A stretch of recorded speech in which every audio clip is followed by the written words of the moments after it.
আসসালামু আলাইকুম রহমতুল্লাহি ওয়াবারাকাতুহু। কী অবস্থা, সবাই কেমন আছেন? তো আজকে আমি তৈরি করব সৌদি আরবে খুবই সুস্বাদু খাবার এবং মেয়েদের সবচেয়ে পছন্দের খাবার, নাম হলো মালপো। আমরা ফার্স্ট টাইমে একটা চানার মধ্যে 4-5টা মালপো রেখে দেব। এটা বাংলাদেশে বলে পাতাকপি। এবং এই মালপোগুলো নরম করার জন্য আমরা দুইভাবে করতে পারি। সেটা হলো গরম পানিতে সিদ্ধ করতে হবে, আরেকটা হলো তালনা জার্মানিতে রাখতে হবে ব্লেজারে, এবং বাংলাদেশের যেটা বলে ফ্রিজ, ডিপ ফ্রিজ। তো সর্বনিম্ন ফ্রিজে রাখতে হলে 5 দিন বা 6 দিন রাখতে হবে, তাহলে পাতাগুলো নরম হবে। এমনিতে তাহলে নরম হবে না। তাহলে নরম হলে এটা বলতে সুবিধা হবে এবং কাটতে সুবিধা হবে, মালগুলো ফাটবে না। শক্ত হয়ে গেলে পাতাগুলো ফেটে যাবে, তাহলে আপনি গালিব করতে পারবেন না, বলতে পারবেন না মালগুলো।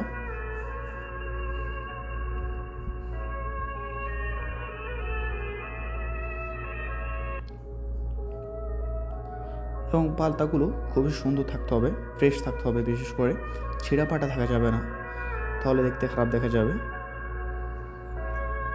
এবং সাইজগুলো এমনভাবে কাটতে হবে যেন খুব বড়ও না খুব ছোটও না, এমনভাবে কাটতে হবে।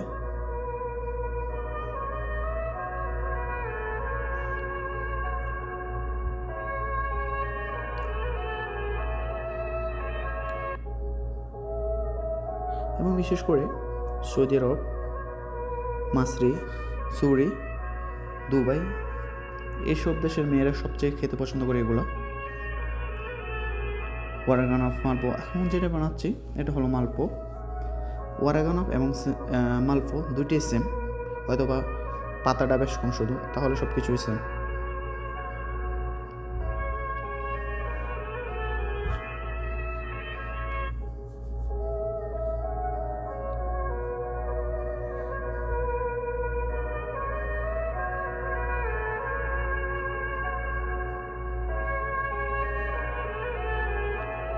বিশেষ করে এই কাজগুলো খুবই চাহিদা সৌদি আরবে বলা যেতে পারে।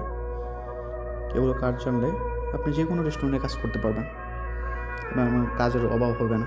সবচেয়ে বড় কথা হলো কি, কাজ জানতে হবে, তাহলে আপনার কাজের অভাব হবে না। বিশেষ করে আমরা যখন বাংলাদেশ থেকে আসি তখন আমরা কিছুই জানি না, না পারি ভাষা, না পারি কাজ, তার জন্য আমাদের কাজ খুব ডিফিকাল্ট হয়ে যায়, খুবই কষ্টদায়ক হয়ে যায়। তারপর আমরা কাটার পরে একটা তাওয়ার মধ্যে গিজ দিয়ে দেবো। গিজের উপরে মালপোর পাতাগুলো রাখিয়ে দেবো সমানভাবে।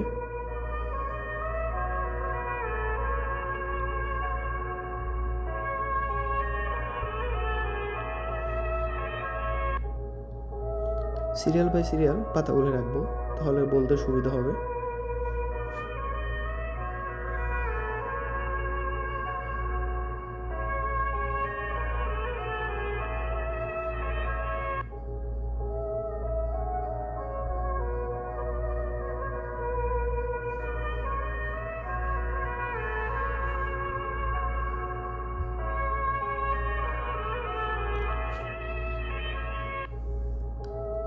এটা বলে খাসুয়া।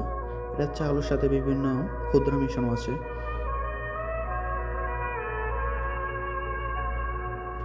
এটার সাথে বাগদুনেস, টমাটম, বাসাল, থুম, বিভিন্ন ধরনের অনেক আইটেম ব্লেন্ডার করে বলা যেতে পারে এটাকে। মাক্কিনার মধ্যে মারার পরে চাউলের সাথে মিক্স করে, তাহলে এটা বলে খাসুয়া। তো এই চাউলটা সবগুলোর মধ্যে সমানভাবে দিয়ে দেব।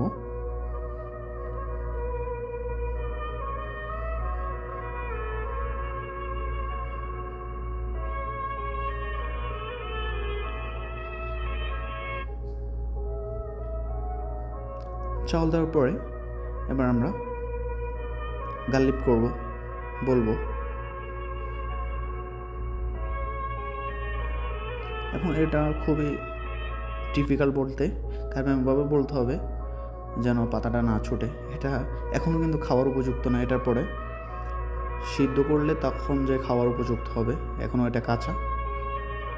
তো এমনভাবে বলতে হবে, এটা পানিতে বসানোর পরে যেন না খুলে যায় পানির প্রেশারে।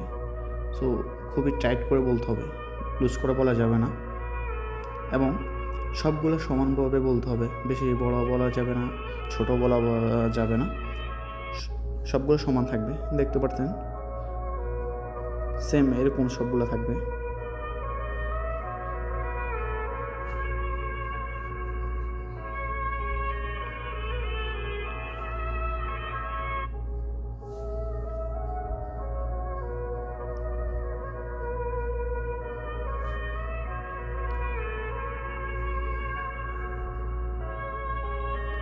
তো মোটামুটি বলা শেষ হয়ে গেল, এবং এখন একটা ছানার মধ্যে সবগুলো রেখে দেব।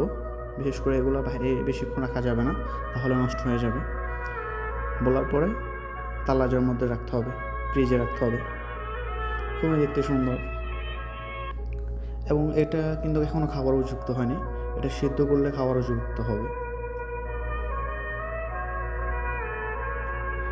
তো অন্য একটা ভিডিওতে দেখাবো কীভাবে এটা সিদ্ধ করে এবং দেখতে কেমন। তো আজকে এই পর্যন্ত। সো ভালো থাকবেন সবাই, সুস্থ থাকবেন, নিজের খেয়াল রাখবেন। আল্লাহ হাফেজ। আর ভিডিওটা ভালো লাগলে অবশ্যই লাইক করবেন, শেয়ার করবেন, এবং আমার পাশে থাকবেন।